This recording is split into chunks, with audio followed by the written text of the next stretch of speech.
প্রিয় শিক্ষার্থীবৃন্দ, BBA honours তৃতীয় বর্ষ, তোমাদের আজকে আমি পড়াবো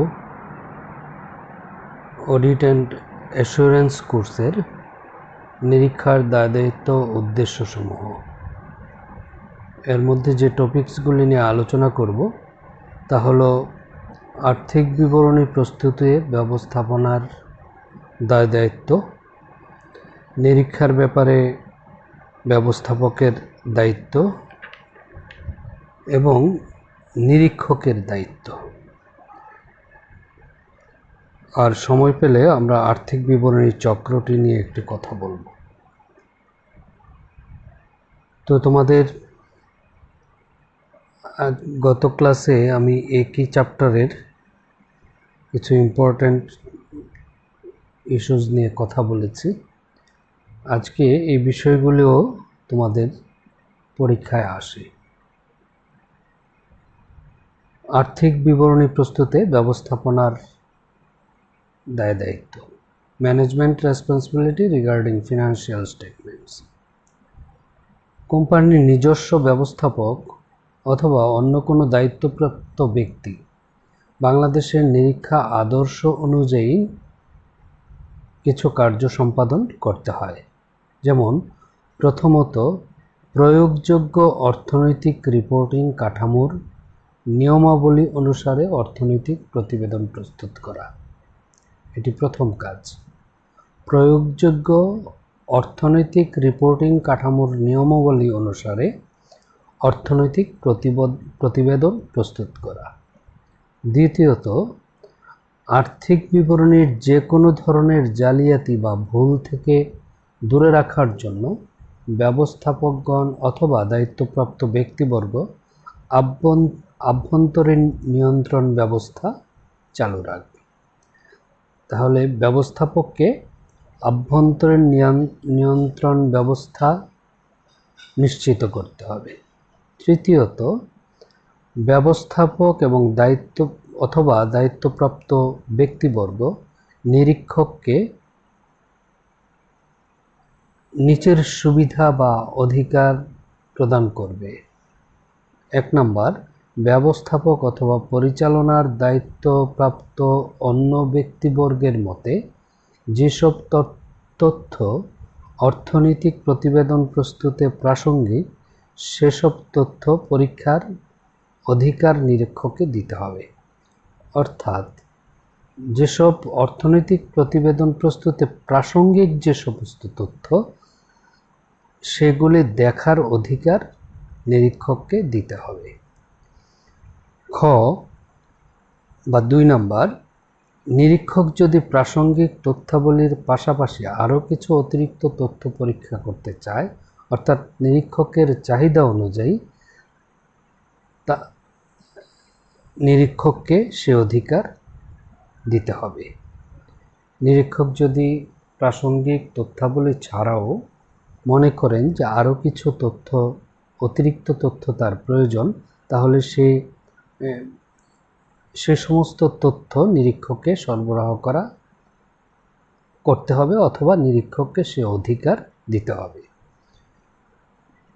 তৃতীয়ত, 3 নম্বর, নিরীক্ষক যেসব ক্ষেত্রে মনে করেন প্রতিষ্ঠানের ভিতরের কোনো ব্যক্তির কাছে নিরীক্ষা প্রমাণ থাকতে পারে, সেসব ক্ষেত্রে ওইসব ব্যক্তির কাছে যাওয়ার এবং কথা বলার অধিকার নিরীক্ষককে দিতে হবে। অর্থনৈতিক প্রতিবেদন প্রস্তুত করতে ব্যবস্থাপক অথবা দায়িত্বপ্রাপ্ত ব্যক্তিদের প্রয়োজন ক প্রাসঙ্গিক আইন বা বিচার ব্যবস্থার অধীনে প্রয়োগযোগ্য অর্থনৈতিক রিপোর্টিং কাঠামো শনাক্তকরণ, প্রয়োগযোগ্য অর্থনৈতিক রিপোর্টিং কাঠামোর নিয়ম অনুসারে অর্থনৈতিক প্রতিবেদন প্রস্তুত করা, এবং তৃতীয়ত, প্রয়োগযোগ্য অর্থনৈতিক রিপোর্টিং কাঠামোর যথাযথ বর্ণনা আর্থিক বিবরণীর অন্তর্ভুক্তকরণ। অর্থনৈতিক প্রতিবেদন প্রস্তুতের ক্ষেত্রে ব্যবস্থাপক বা দায়িত্বপ্রাপ্ত ব্যক্তিগণ হিসাব বিজ্ঞানের আনুমানিক ব্যয় নির্ধারণে পেশাগত বিচক্ষণতার স্বাক্ষর রাখবে। পাশাপাশি যথাযথ হিসাব বিজ্ঞানের নীতিমালা প্রণয়নেও দক্ষ হতে হবে। এই হলো আর্থিক বিবরণী প্রস্তুতে ব্যবস্থাপনার দায় দায়িত্ব। তাহলে দায় দায়িত্বের মধ্যে প্রথম হলো প্রয়োগযোগ্য অর্থনৈতিক রিপোর্টিং কাঠামোর মধ্যে অর্থনৈতিক প্রতিবেদন প্রস্তুত করা। আর্থিক বিবরণী যে আর্থিক বিবরণী প্রস্তুতে আভ্যন্তরীণ নিবারণ ব্যবস্থা বা আভ্যন্তরীণ নিয়ন্ত্রণ ব্যবস্থা রাখা এবং ব্যবস্থাপক ও দায়িত্বপ্রাপ্ত ব্যক্তিগণ নিরীক্ষককে সুবিধা বা অধিকার প্রদান করবে। এই হলো আর্থিক বিবরণী প্রস্তুতে ব্যবস্থাপনার দায় দায়িত্ব। এবার আসো আমরা আলোচনা করি নিরীক্ষার ব্যাপারে ব্যবস্থাপকের দায়িত্ব।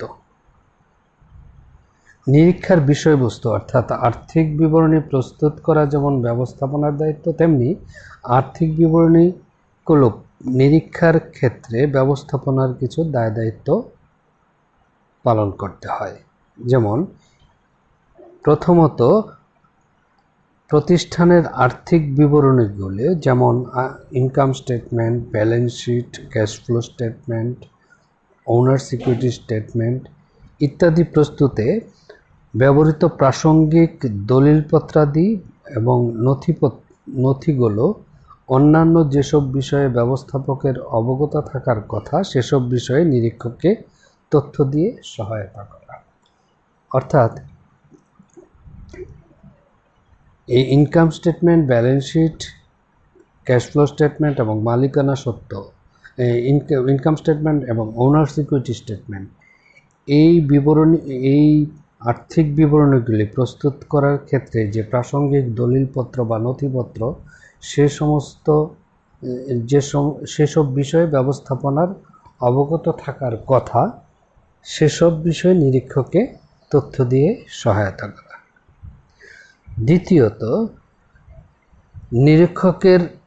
নিরীক্ষা কাজের জন্য আর্থিক বিবরণী ও এর সংশ্লিষ্ট দলিলপত্রাদি ছাড়াও অন্যান্য যেসব বিষয়ে নিরীক্ষকের জানা প্রয়োজন, যেমন ব্যবসায়ের প্রকৃতি, ব্যবসায়ের লক্ষ্য, আভ্যন্তরীণ নিয়ন্ত্রণ ব্যবস্থা ইত্যাদি ব্যাপারে তথ্য সরবরাহ করাও নিরীক্ষার ক্ষেত্রে ব্যবস্থাপনার দায় দায়িত্বের মধ্যে পড়ে। তৃতীয়ত নিরীক্ষা সাক্ষ্য প্রমাণ সংগ্রহ করতে ওই প্রতিষ্ঠানের যেসব কর্মকর্তাকে প্রয়োজন তাদের ক্ষেত্রে শর্তহীন প্রবেশাধিকার নিশ্চিত করা ব্যবস্থাপনার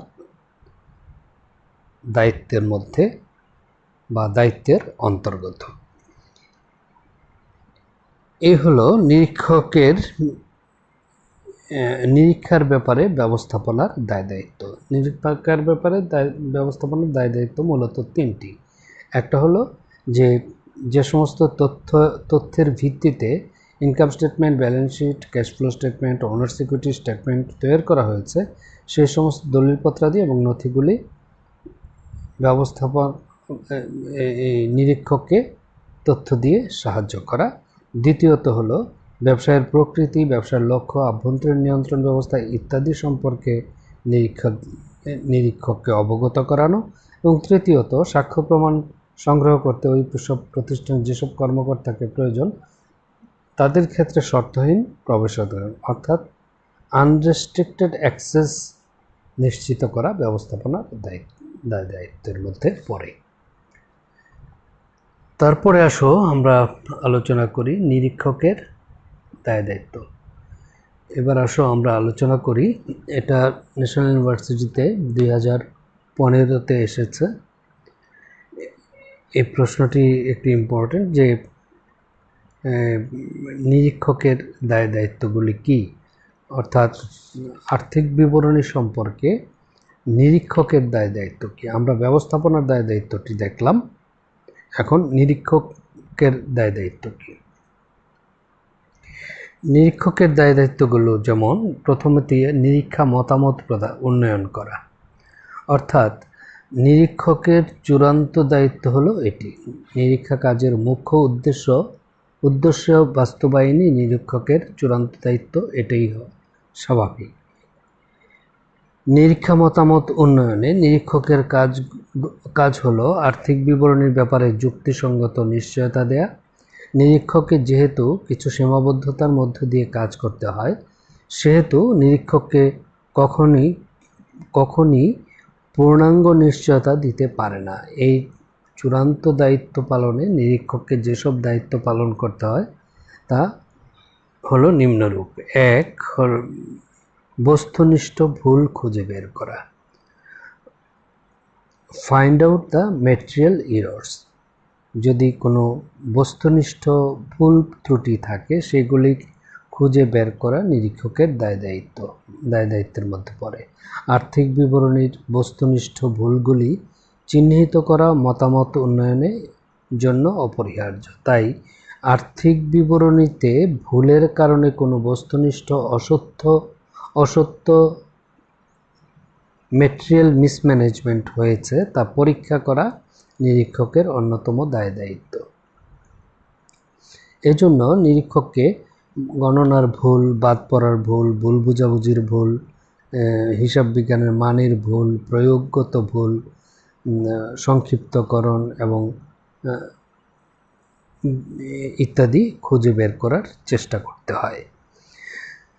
তৃতীয়ত, বস্তুনিষ্ঠ প্রতারণা খুঁজে বের করা। Detection the material fraud. যদি ম্যাটেরিয়াল কোনো ফ্রড হয়ে থাকে, প্রতারণার ক্ষেত্রে যেসব সবসময়ই বস্তুনিষ্ঠ, আর এই প্রতারণা খুঁজে বের করা নিরীক্ষকের আরেকটি প্রধান দায়িত্ব। যদি সঠিক মতামতে পৌঁছার জন্য প্রতারণা শনাক্তের কোনো বিকল্প নেই। প্রতারণা শনাক্ত করা নিরীক্ষকের জন্য বেশ কঠিন কাজ, কারণ ভুল অনিচ্ছাকৃত হয়, ফলে এটা লুকানোর জন্য কোনো চেষ্টাই প্রতিষ্ঠানের পক্ষ থেকে থাকে না। কিন্তু প্রতারণা ইচ্ছাকৃত, তাই প্রতারণা লুকানোর সর্বোচ্চ ব্যবস্থা মক্কেল প্রতিষ্ঠানের থাকে। সেজন্য কোনো ম্যাটেরিয়াল ফ্রড হয়ে থাকলে বা বস্তুনিষ্ঠ প্রতারণা হয়ে থাকলে তা খুঁজে বের করা নিরীক্ষকের দায়িত্বের মধ্যে পড়ে। চতুর্থত, পেশাগত সংশয়বাদিতার সঙ্গে কাজ করা। Performing duties with professional scepticism. এটি নিরীক্ষকের একটি গৌণ দায়িত্ব। গৌণ দায়িত্বের মানে এই নয় যে এটা কম গুরুত্বপূর্ণ। এর মানে হলো অন্য দায়িত্ব পালনের জন্য এই দায়িত্বের আবির্ভাব। এটি নিজে কোনো দায়িত্ব নয়। পেশাগত সংশয়বাদিতা নিয়ে কাজ করার মানে হলো প্রশ্নাতুর মনে সব কাজ সম্পন্ন করা, অর্থাৎ ব্যবস্থাপনাকে কোনোভাবে সাধু না ভেবে সব ক্ষেত্রে প্রশ্নবিদ্ধ করার মানসিকতা নিয়ে কাজ করা। পঞ্চমত, ডিসকভারিং ইলিগ্যাল অ্যাক্ট। অবৈধ কাজ খোঁজা। প্রতিষ্ঠানের অবৈধ কাজ খোঁজা নিরীক্ষার মতামতের জন্য অত্যন্ত গুরুত্বপূর্ণ একটি বিষয়। তাই আইন এবং সরকারি নিয়ন্ত্রণ বাদ করে কোনো কাজ হচ্ছে কিনা, তা আর্থিক বিবরণীতে এর প্রভাব আছে কিনা তা যাচাই করাও নিরীক্ষকের দায়িত্বের মধ্যে পড়ে। এক্ষেত্রে অবৈধ কাজ সংক্রান্ত ব্যাপারে নিরীক্ষককে সাধারণত দুই ধরনের দায়িত্ব পালন করতে হয়। 1. আর্থিক বিবরণীতে প্রত্যক্ষ প্রভাব ফেলে এমন ব্যাপারে নিরীক্ষকের দায়িত্ব। আর্থিক বিবরণীতে পরোক্ষভাবে প্রভাব ফেলে এমন ব্যাপারে নিরীক্ষকের দায়িত্ব। আর্থিক বিবরণীতে সরাসরি প্রভাব ফেলে এমন ব্যাপারে নিরীক্ষকের দায়িত্ব হলো আর্থিক বিবরণীতে দায়িত্বে ভুল বা প্রতারণার দ্বারা সংঘটিত বস্তুনিষ্ঠ অসত্য বিবরণ সংক্রান্ত দায়িত্বের মতোই। উদাহরণ হিসাবে আয়করের কথা বলা যেতে পারে। আর আর্থিক বিবরণীতে পরোক্ষভাবে প্রভাব ফেলে এমন ব্যাপারে নিরীক্ষকের দায়িত্ব হলো যে এই দায়িত্ব কিছুটা নমনীয়। সাধারণত নিরীক্ষক শনাক্তকরণ বা প্রকাশের জন্য দায়বদ্ধ নন। সাধারণত নিরীক্ষা প্রতিবেদনে এই মর্মে নিশ্চয়তা দেন যে নিরীক্ষকের দায়িত্বের মধ্যে পড়ে না। বস্তুনিষ্ঠ ও অবস্তুনিষ্ঠ অসত্য বিবরণের ব্যাপারে নিরীক্ষকের দায়-দায়িত্ব। Auditors responsibility regarding material and immaterial misstatement. বস্তুনিষ্ঠ অসত্য বিবরণ যা ভুল বা প্রতারণার দ্বারা সংঘটিত তা নিরীক্ষকের দায়িত্বের সীমার মধ্যে পড়ে, কিন্তু অবস্তুনিষ্ঠ অসত্য বিবরণের ব্যাপারে নিরীক্ষকের দায়িত্ব নেই, কারণ নিরীক্ষক যুক্তিসঙ্গত নিশ্চয়তা দেয় যে আর্থিক বিবরণীগুলো বস্তুনিষ্ঠ ভুলভ্রান্তি হতে মুক্ত কিনা। তারপর 7 নম্বর হলো ব্যবস্থাপনা ও প্রশাসনে নিযুক্তদের সঙ্গে যোগাযোগ। Communicating with management and those charged with governance. Bangladesh standard on auditing BSA অনুযায়ী আভ্যন্তরীণ নিয়ন্ত্রণ ব্যবস্থাপনার প্রতারণা, বিভিন্ন ভুলভ্রান্তি, নিরীক্ষার অন্যান্য ব্যাপারে ব্যবস্থাপনা বা যে ক্ষেত্রে প্রযোজ্য সে ক্ষেত্রে প্রশাসনে নিযুক্তদের সঙ্গে যোগাযোগ করা নিরীক্ষকের দায়িত্বের মধ্যে অন্যতম। 8 নম্বর হলো নিরীক্ষা প্রতিবেদন প্রস্তুত ও দাখিল করা। Preparation and submission of audit. নিরীক্ষা কাজ শেষে নিরীক্ষা প্রতিবেদন প্রস্তুত করে স্বাক্ষর সহ তা দাখিল করা সাধারণভাবে নিরীক্ষকের আনুষ্ঠানিক দায়-দায়িত্ব। তো এই ছিল মূলত নিরীক্ষকের দায়-দায়িত্ব। আজকে তাহলে এ পর্যন্তই থাক। তোমাদের আজকে আমি আলোচনা করলাম আর্থিক বিবরণী প্রস্তুতের ব্যবস্থাপনার দায়-দায়িত্ব, নিরীক্ষার ব্যাপারে ব্যবস্থাপকের দায়িত্ব এবং আর্থিক বিবরণীর ক্ষেত্রে নিরীক্ষকের দায়-দায়িত্ব। এই 3টি বিষয়ই তোমাদের মোটামুটি ইম্পর্ট্যান্ট এবং পরীক্ষাও বিভিন্ন সময় এসে থাকে, তাই তোমরা এই বিষয়গুলো একটু বাসায় তোমাদের যে বই আছে সেই বই থেকে তোমরা একটু বারবার দু একবার দেখে নেবে এবং আমার মনে হয় আমার এই ভিডিওটি তোমরা যদি বারবার টেনে 3-4 বার দেখো তাহলে তোমাদের মধ্যে একটা ধারণা সৃষ্টি হবে। তো এই পর্যন্তই থাক।